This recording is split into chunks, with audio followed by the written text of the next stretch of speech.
Allahu akbar, Allahu akbar. Ол кезде жаңағы ібліс оларға неше түрлі сондай мектеп жасап қойған. Алла тағала байланысты андай сенім нанымдарды үйретіп қойған екен жындарға сол кезде іблістер. Алла тағаланың жұбайы бар, Алла тағаланың баласы бар деген нәрсеге дейін үйретіп тастаған екен. Сонда жаңағы бізге енді қанау сіздің басында тұрғандар өтірік айтпайтын шығар деп сеніп жүре берген екенбіз дейді, мына жындар айтады қазір. Біз ойламаппыз дейді, бұлар бізге өтірікті жібере береді екен деп. Күллі нәрсені, шын нәрселерді айтып жүрген шығар деп сеніп жүре берген күйіміз бар дейді. Сонда Соффат сүресінде айтады Алла тағала: "Ваджағалу бейнаху ва бейнал джиннати насаба". Қараңыздар. Олар дейді адам мен Алла мен жынның арасына шежіре жасап қойған дейді. Қарыз ғой.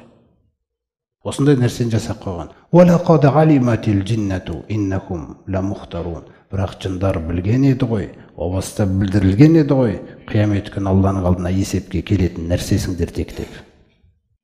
Осындай нәрселерге Анғам сүресінде айтады мысалы: "Ваджағалу лиллахи шурака ал-джин ва хуа халақахум". Олар сондай-ақ Алла тағалаға серіктерді жасағанда жындарды серік қылып жіберді дейді Алла тағалаға. Шежіре, Аллаға шықсаң осы жындар арқылы шығасың деп. Көрдіңіз ғой. Сондай жағдайға дейін. Ол жындарды Алла емес пе жаратқан дейді. Bir жаратылған бірдеңкелер ғой дейді ол. Өстіп дейді олар. Алла тағала айтып отыр: "Ва хорақу лаху банина ва банатин биғойри илм". Ешқандай білімсіз түрде дейді. Сөйлей беріп, Алла тағаланың ұлдары бар, Алла тағаланың қыздары бар деген сөзге дейін барған дейді. Мына жындардың мектебінде қараңыз не болып жатыр. Қандай нәрселер болып жатқан ол кезде. Субханаху ва тағала амма ясифун. Олардың сипаттап атқан сипаттарынан Алла тағала пәк, мінсіз және жоғары. Осындай сөздер қосылған кезде жаңағы осылай қоса берген. Міне қараңыздар, біріншісін қайталап кетейік. Біз ешқашан Раббымызға ешкімді серік қоспаймыз. Екінші, ва аннаху тағала жадду роббина.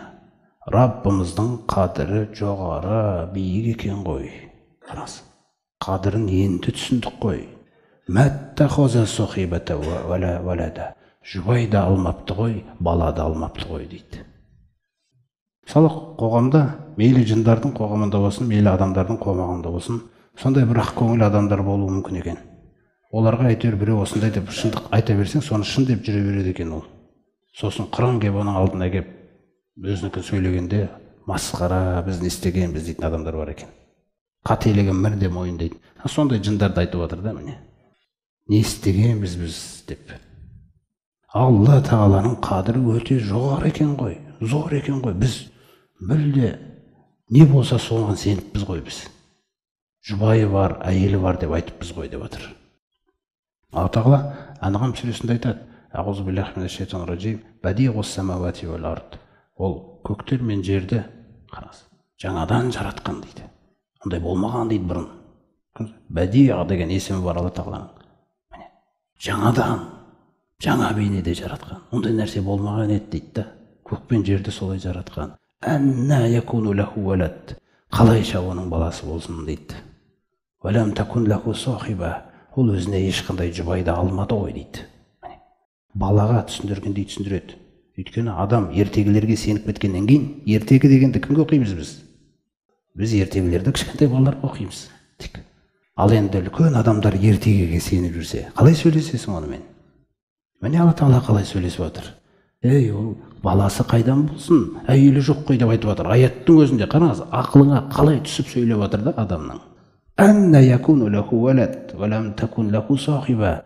Қайтып баласы болсын, жұбайы жоқ қой оның. Пәк қой ондай нәрседен не айтып жатсыңдар сендер деп. Міне.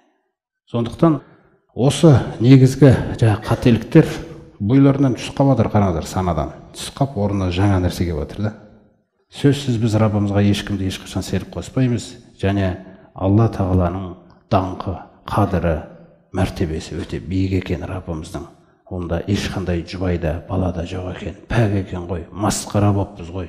қандай наным сенімде біз болғанбыз дейді. Ана сөзді қараңыз енді. Кеше олардың ұстазы Ібліс еді. Бүгін Құранды оқығаннан кейін пайғамбар саллаллаху алейхи вассалам ұстаз. Оғанда бір мысал келтіреміз. Ана Алланың атынан өтірік айтып жүрген адамға, жаңағы Ібліске не деген қараңыздар. وَأَنَّهُ كَانَ يَقُولُ سَفِيهُنَا عَلَى اللَّهِ شَطَطًا. Анау ақымағымыз деп жатыр, қараңыздар. Анау ақымағымыз Алланың атынан, Алла жайында неше түрлі нәрсені шатыпты ғой дейді. Қауым қайтып отыр ғой, дұрыс қой. Олар ескертуші болып келіп отыр. Пайғамбарымыз саллаллаху алейхи вассаламның жаңағы сөзін жеткізушілер ғой өз қауымына бұлар. Алла тағала Ахқаф сүресінде айтты ғой. «Уәлләу иля қаумихи мунзирин». Өз қауымдарына ескертуші болып қайтып барды дейді. Анау ақымағымыз деп кәдімгідей сөйлеген. Неге? Өйткені Алланың атынан, жарайды, адам мүмкін бір мәселеде өтірік айтып қалған шығар, өзіне зиян тиер оның, дұрыс па? Бірақ енді Алланың атынан өтірік сөйлеу деген нәрсе, оны бірден басып айтты. Анау ақымағымыз деп. Өйткені Алланың атынан өтірік сөйлеуге болмайды. Алланың атынан өтірік сөйлеу деген үлкен күнә ол. Емделмейтін нәрсе ол. Сосын мына нәрсені ашады. Жаңа біз айттық қой, бір ақ көңіл адамдар болады, сеніп жүре береді, шындықты жаңағыдай іздеп нетпейді дегендей мәселе. Біреулер соның ақ көңілдігін пайдаланады да, одан сайын азғыра береді. Міне сол жеріне дәлел қараңыздар. وَأَنَّ زَنَنَّا. Біз дейді есептейтінбіз, біз ойлайтынбыз, біз нақты осындай есепте, осындай ойда болған едік. Қандай ойда?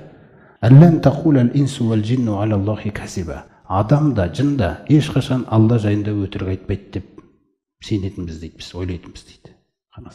Ешқашан өтірік айтпайды бұлар деп. Яғни сол күнге дейін олардың Алла жайында сөйлеп жүрген нәрсесін бәрін өтірік деп ойламадық дейді біз. Өйткені біз ешқашан ойымызға кіріп шықпаған адамдар мен жындар Аллаға қатысты өтірік айтады деп. Қараңыз. Мына Құран бізді көзімізді ашты деп отыр ғой. Құран жындардың көзін ашып отыр ғой, қарасаңыздаршы. Құранға біздің көзімізге сыртта көрінбейтін жындар иман келтіріп отырды. Қаншама жындар. Алла тағала сол ғайып әлемнен уахи арқылы пайғамбарымызға ашып тұр ғой. Әйтпесе қайдан білеміз бұл нәрсені біз? Пайғамбарымыз да бұны білмейді. Бірінші аятқа қараңыз. Айт, маған уахи етілді деп, мен көрдім деп емес. Уахи етілді деп айтты. Бұл үлкен пайғамбарымыздың жүрегіне жаңа бір жұбаныш әкелді да. Allah